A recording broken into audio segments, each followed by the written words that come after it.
All right, music fans, welcome back. It's just harmless me here talking about real music in real time for real people just like you, just like me. So Sammy Hagar has weighed in again on the David Lee Roth vocals problem. He says flat out that, Dave just doesn't sing well anymore. Duh. Okay. For those of you who went down to Las Vegas, I don't know, a couple of years ago, to see David Lee Roth. And, here's the thing about Vegas. What goes on in Vegas really needs to stay in Vegas. And this is a great example of that. When some of that video footage leaked, it was, holy crap, Batman, is this bad? This was David Lee Roth, not even like, he's kind of singing and talking and wording and he's contorting, and it was just a bizarre performance. And I guess if you're just a fan of seeing David Lee Roth in person, that's what this is becoming. Hey, I want to see this guy in person. I don't really care if he could sing or not. It's like the Kiss phenomenon. Okay, we're going to go see Kiss. You realize that they're singing to a track, right? They're vocal tracks. Look, here's the dirty secret, and probably deserves a separate video.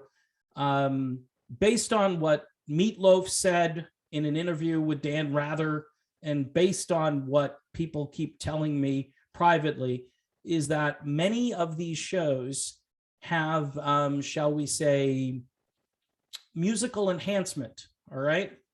Interesting way of putting it, I guess. But there's other stuff going on. And because technology is so stealthy right now, it's kind of easy to get away with it. You grab your $14 beer and all of a sudden David Lee Roth. See, the thing about Roth is he's not doing that. He should. He's actually singing. Hagar, by the way, didn't stop there. He continues to go after Dave as like a person. Like, Dave is a recluse. Dave is strange.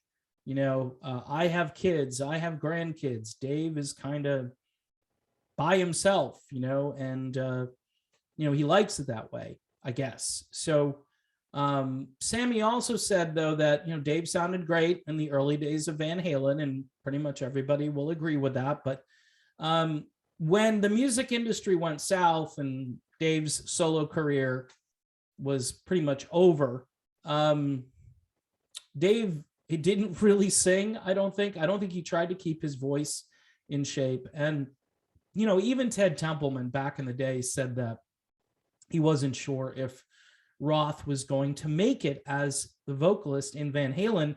And Sammy Hagar's name actually came up in the super early days when Van Halen was just getting started. So these vocal issues go back a long way. But for him to go out there and kind of pretend, hey, here I am, going to open my mouth and people are going to just be so happy with what I'm doing. Nah. See, I think they were able to sort of power through during a different kind of truth. But after that, things just went downhill quickly, and Sammy Hagar and David Lee Roth, I have an idea how they could kind of settle their differences. Sammy Hagar was into boxing for a long time, and David Lee Roth did martial arts. So they could do like a pay-per-view mixed martial arts thing and have Gary Sharon be the referee, hosted by Joe Rogan. I mean, talk about a moneymaker. And I have a feeling that it would be a pretty good match. I mean, as much as I make fun of Roth, he is in pretty good shape. I mean, again, Sammy kind of hits him on that too. And I'm like, well, I think they're both in pretty good shape. Sammy, I think, has put on a few pounds the last few years, but he's in his 70s now. Roth is still a bit younger. So, he might be in better shape physically. I'm not sure he's in any better shape mentally, but it would be entertaining to see Roth against Hagar, the match of the century, the battle of the lead singers, sponsored by, Michelob Ultra and refereed by Gary Sharon. I mean, I've got it all figured out. And, have Joe Rogan do the play-by-play on the side. And anyway, it shows you that I don't have a lot going on today with the channel. So again, thanks for watching. Don't forget to subscribe and make sure that you're a patron for $1 a month, where we can have these wacky, weird, and crazy conversations about David Lee Roth or any other rock and roll character who's out there today. There's not many of them left, folks. So I guess we ought to appreciate that we still have Dave to make fun of here. All right. I'll see you soon.